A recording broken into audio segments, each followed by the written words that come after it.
Okay, on to the last example from the textbook. And example 3, when I first did this, again, a bit like example number 1, I did it differently to the book.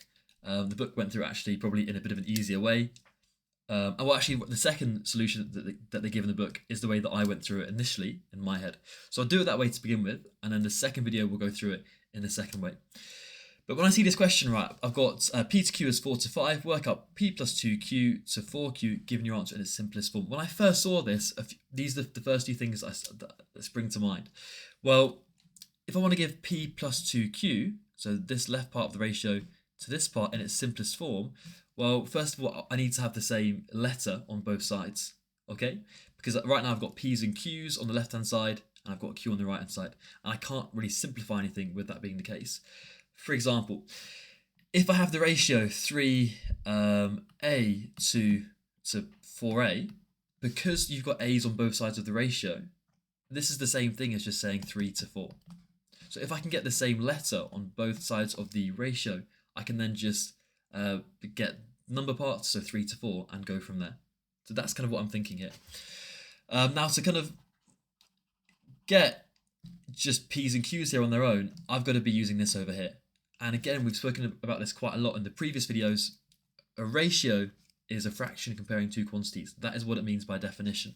So p to q, we can write as p over q being equal to 4 over 5. This is what it means by definition. Now I'm thinking, right, I've got q over here and over here. I've already got two q's. If I can replace this p with something involving q, I'm going to be good to go. And I can do that quite easily looking at this over here. If I times this equation through by q, because the opposite of dividing by q is to times by q, this will cancel out, and I've got to times this 4/5 by q over here, and I've got this equation now where p is equal to 4 over 5q.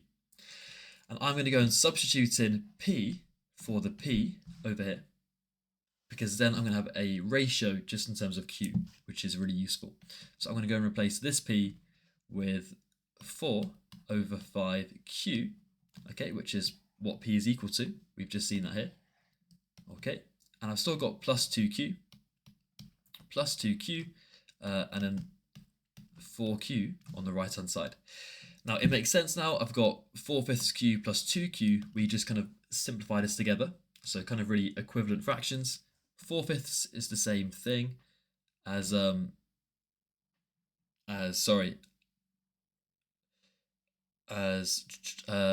over 10. So I've got 8 over 10 q plus, and then to get this in terms of over 10.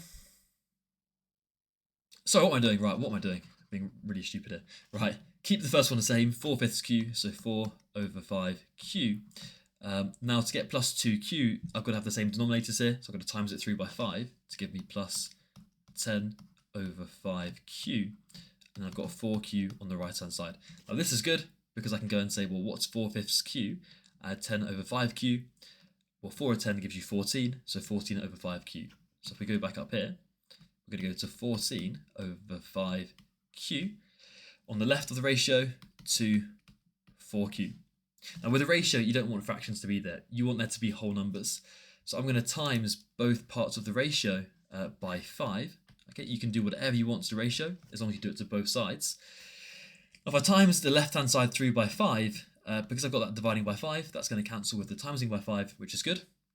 So I'll be left with 14q. And on the right-hand side, 4q times by 5 will give me 20q.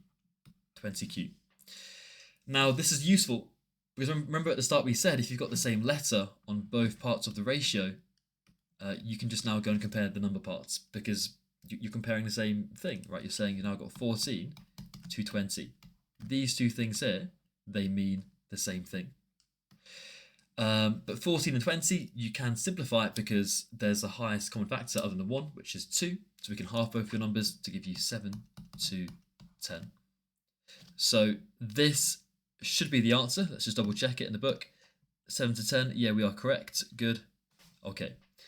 This is the ratio p plus 2q to 4q, 7 to 10 in its simplest form.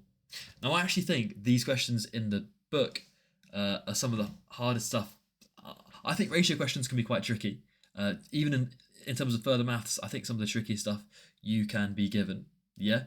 If you don't practice this kind of question, you will not be getting it right, unless, well, you might be, I guess. But these are not particularly easy, so it's really important that you do practice the examples on exercise 1D, because they're not particularly easy.